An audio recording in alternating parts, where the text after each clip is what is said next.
ಸೂರ್ಯಕಾಂತಿ. ಇಷ್ಟೊಂದು ಅವಸರ ಒಳ್ಳೇದಲ್ಲ ಅಂತ ಹೇಳದ್ನಲ್ಲ, ಇನ್ನೊಂದು ವಾರ ಆದ್ಮೇಲೆ ನಾನೇ ನಿಮ್ಗೆ ಹೇಳ್ತೀನಿ. ನಿಮ್ಗೆ ಗೊತ್ತಲ್ಲ, ನಮ್ಮ ಯಜಮಾನ್ರು. ಅವಸರ ಏನಿಲ್ಲ. ನನ್ನ ಮಗಳಿಗೆ ನಿಮ್ಮ ಮಗನ್ನ ನೋಡಬೇಕು ಅನ್ಸ್ಬಿಟ್ಟಿದೆ. ನಾನೇ ಕರ್ಕೊಂಡ್ಬರೋಣ ಅನ್ಕೊಂಡೆ. ನಾನು ನಿಮ್ಮನೆ ನೋಡ್ದಾಗತ್ತೆ, ನಿಮ್ಮ ಮನೇಲೂ ಎಲ್ಲರೂ ಅವಳನ್ನ ನೋಡ್ದಾಗತ್ತೆ. ನೀವು ಮನೇಲಿ ಇರ್ತೀರಲ್ವಾ? ನಾಳೆನೋ ನಾಡಿದ್ದೋ ಬರ್ತೀನಿ. ನಾಳೆ ನಾಡಿದ್ದು ಬೇಡ, ಒಂದಿನ ನೋಡಿ ನಾನೇ ಹೇಳ್ತೀನಿ. ಯಾಕೆಂದ್ರೆ ನಾನು ಇನ್ನೂ ಮನೆಯವ್ರ ಹತ್ರ ಮಾತಾಡಿಲ್ಲ. ಎಲ್ಲರ ಹತ್ರ ಮಾತಾಡಿದ್ಮೇಲೆ ನೀವು ಬಂದ್ರೆ ಚೆನ್ನಾಗಿರುತ್ತೆ. ಹೌದಾ? ಆದ್ರೆ ನನ್ನ ಮಗಳು ಒಂದೇ ಸಮ ಹಠ ಮಾಡ್ತಿದ್ದಾಳಲ್ಲ, ಏನ್ ಮಾಡೋದು? ನಾವೇ ನಿಮ್ಮನೆಗೆ ಬಂದ್ರೆ ಹೇಗೆ? ಸರಿ, ಯಾವಾಗ ಬರ್ತೀರಾ ಹಾಗಾದ್ರೆ? ನನ್ನ ಮಗನ ಹತ್ರ ಮಾತಾಡ್ತೀನಿ.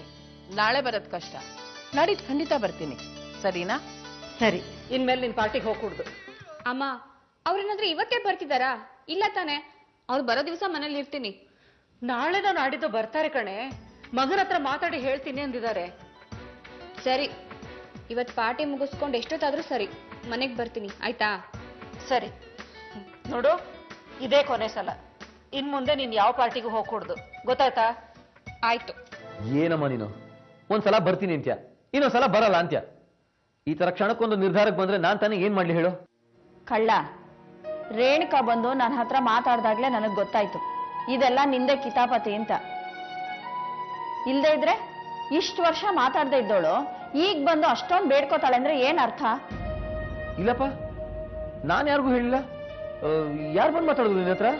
ನಾಟಕ ಸಾಕ್ ಮಾಡು, ನನ್ಗೆಲ್ಲ ಗೊತ್ತಾಗಿದೆ. ನೀನೀಗ ಕರೆದ್ರು ನಾನು ಬರೋದಿಲ್ಲ. ಆದಷ್ಟು ಬೇಗ ಮದ್ವೆ ಮಾಡ್ಕೊಳ್ಳೋ. ನಿನ್ ಒಂಟಿ ಬಾಳು ನಾನು ನೋಡ್ಲಾರೆ. ಆಗ್ತೀನಮ್ಮ, ಒಳ್ಳೆ ಹುಡುಗಿ ಸಿಕ್ಕಿದ ತಕ್ಷಣ ಆಗ್ತೀನಿ. ಇನ್ನು ಸ್ವಲ್ಪ ದಿನ ನಾ ಬರಲ್ಲ. ನೋಡು, ನಾನು ಇನ್ನ ಅರ್ಜೆಂಟಾಗಿ ನೋಡ್ಬೇಕು. ನಾನು ನಿನ್ಗೇನೋ ಹೇಳ್ಬೇಕು. ಯಾರು ಯಾರಿಗೆ ಏನ್ ಹೇಳ್ಬೇಕು ನನಗೊಂದು ಅರ್ಥ ಆಗ್ತಿಲ್ಲ. ನೀವ್ಯಾರು ಅಂತಾನೆ ನನಗೆ ಗೊತ್ತಿಲ್ಲ. ನನ್ಗನ್ಸುತ್ತೆ ನೀವು ರಾಂಗ್ ನಂಬರ್ಗೆ ಫೋನ್ ಮಾಡಿದ್ರೆ. ಚೆಕ್ ಮಾಡಿ. ಗಂಗಾ, ನೋಡು, ಹುಡುಗಾಟ ಆಡ್ಬೇಡ. ನಾನು ಇನ್ನ ಅರ್ಜೆಂಟಾಗಿ ನೋಡ್ಬೇಕು. ನಮ್ಮಿಬ್ರ ಬಗ್ಗೆ ಮಾತಾಡ್ಬೇಕು. ನಾನು ತುಂಬಾ ದೊಡ್ಡ ತೊಂದರೆನಲ್ಲಿ ಸಿಗಾಕೊಂಡಿದ್ದೀನಿ. ನೋಡಿ, ಯಾರು ಬೇಕಾದ್ರೂ ಕಷ್ಟದಲ್ಲಿರ್ಲಿ, ಯಾರು ಬೇಕಾದ್ರೂ ಒದ್ದಾಡ್ಕೊಂಡಿರ್ಲಿ, ನನ್ಗೇನಂತೆ? ನನಗೆ ಫೋನ್ ಮಾಡಿದ್ರೆ ನನ್ನನ್ನು ನೋಡೋಕೆ ಅಂತ ನಮ್ಮ ಮನೆ ಹತ್ರ ಬಂದ್ರೆ ನಾನು ಪ್ರಾಣ ಕಳ್ಕೋಬೇಕಾಗತ್ತೆ. ಊರವ್ರೆಲ್ರೂ ಕೇಳ್ತಿದ್ದಾರೆ, ಮಂಜುನಾಥನ್ಗೆ ಇನ್ನೊಂದು ಮದ್ವೆ ಮಾಡ್ತಿದ್ದೀರಂತೆ, ಹೌದಾ? ಅವನ ಹೆಂಡತಿನ ಮನೆಯಿಂದ ಹೊರಗಡೆ ಹಾಕಿದಿರಂತೆ, ಹೌದಾ ಅಂತ. ಏನು ಉತ್ತರ ಕೊಡ್ಲಿ? ನೀವೇನಾದ್ರೂ ನನ್ನ ಹತ್ರ ಹೇಳ್ತಿದ್ದೀರಾ? ಮತ್ ನಾನ್ ಯಾಕ್ರೆ ಈ ಮನೇಲಿ ಇರ್ಬೇಕು? ನಾನ್ ಮನೆಯಿಂದ ಹೊರಗಡೆ ಹೋಗ್ತೀನಿ, ನನ್ನ ತವ್ರ ಮನೆಗೆ ಹೋಗ್ತೀನಿ. ನಾನೇನು ಅಂತ ನಿನಗೆ ತುಂಬಾನೇ ಚೆನ್ನಾಗಿ ಗೊತ್ತು.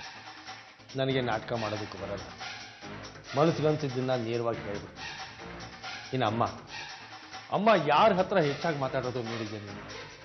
ಇಷ್ಟಕ್ಕೆಲ್ಲ ಬೇಸರ ಮಾಡ್ಕೊಂಡು ತವ್ರಿಗೆ ಹೋಗ್ತೀನಿ ಅಂದರೆ ನೀನೇ ಎಲ್ಲರಿಂದ ದೂರ ಆಗ್ತೀಯ ಅಷ್ಟೆ.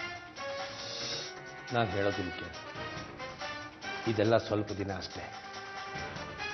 ಮಂಜುನಾಥ ಬೇರೆ ಮನೆ ಮಾಡ್ಕೊಂಡು ಹೋಗ್ತಾನೆ, ಗಂಗಾನೂ ಅಷ್ಟೇ ಮದುವೆ ಮಾಡಿಕೊಂಡು ಬೇರೆ ಹೋಗ್ತಾಳೆ. ಆಮೇಲೆ ಈ ಮನೆಯಲ್ಲಿ ಉಳ್ಕೊಳ್ಳೋದು ನಾವು ಮಾತ್ರ. ಎಷ್ಟು ದೊಡ್ಡ ಆಸ್ತಿನ ನಾವು 7 ಜನ್ಮ ಎತ್ತಿದ್ರೂ ಸಂಪಾದನೆ ಮಾಡೋಕ್ಕಾಗಲ್ಲ. ನಾನೆಲ್ಲ ಹೋಗ್ಬೇಕಾಗಿತ್ತು, ನಿನ್ ಜೊತೆ ಹೋಗೋಣ ಅಂತ. ಪುಟ್ಟಣ್ಣನ ಜೊತೆ ಹೋಗ್ಬಾರಮ್ಮ. ಅವನು ಮೈಸೂರಿಗೆ ಹೋಗ್ತೀನಿ ಅಂತ ಬೆಳಿಗ್ಗೆನೆ ಎದ್ದು ಹೋಗಿದ್ದಾನೆ ಕಣೋ. ಹೌದಾ? ನೀನ್ ನಾಳೆ ಹೋಗೋದಿಕ್ಕಾಗಲ್ವಾ? ಹೋಗಕ್ಕಾಗಿದ್ದಿದ್ರೆ ನಿನ್ನ ಕೇಳ್ತಿದ್ದೆ. ನಾನು ಅವ್ರಿಗೆ ಬರ್ತೀನಿ ಅಂತ ಹೇಳ್ಬಿಟ್ಟಿದ್ದೀನಿ. ತುಂಬಾ ಬೇಕಾದವರು. 2-3 ಸಲ ಬರ್ತೀನಿ ಅಂತ ಹೇಳಿ ಮುಂದಕ್ಕೆ ಹೋಗ್ತಾನೆ ಇದೆ. ಇವತ್ತು ಸಮಯ ಸಿಕ್ಕಿದೆ, ಹೋಗ್ಬರೋಣ ಅಂತ. ಸರಿ ಬಿಡು, ಹಾಗಾದ್ರೆ ನಾನು ಫೀಲ್ಡ್ ಆಫೀಸರ್ಗೆ ಫೋನ್ ಮಾಡಿ ನಾಳೆ ಬನ್ನಿ ಅಂತ ಹೇಳ್ತೀನಿ. ಸರಿ. ರೀ, ಏನು? ಎಲ್ಲಿಗೆ ಹೋಗ್ತಿದ್ದೀರಾ? ಅಪಶಕನ. ಯಾವ್ದಾದ್ರು ಒಳ್ಳೆ ಕಾರ್ಯಕ್ಕೆ ಹೋಗ್ಬೇಕಾದ್ರೆ ಅಡ್ಬಾಯ್ ಹಾಕ್ಬಾರ್ದು ಅಂತ ಗೊತ್ತಾಗಲ್ವಾ ನಿಂಗೆ? ಏನ್ ಹೇಳು? ಸೂರ್ಯಕಾಂತಿ